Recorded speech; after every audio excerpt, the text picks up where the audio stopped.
Assalamu Walaikum. Hello friends, how are you? Welcome back to my another video. In this video, I am going to show you how to highlight text in conditional format in Microsoft Excel. Let's get started. At first, you have to open your Excel spreadsheet. Now we can see here many data to this spreadsheet. Now you want to highlight text using conditional formatting. At first select any data. Now I am select the data, then go to the home menu. Click the conditional formatting drop down menu. We can see here the highlight cells rules.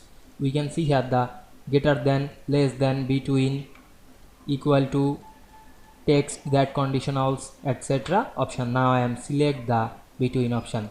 Then we can see here the format cells that are between. You can change this, otherwise change the up option or the down.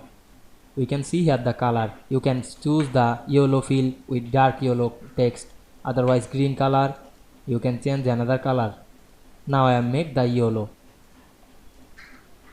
Click OK, then click outside of the cell. Now we can see we highlight text in conditional formatting easily.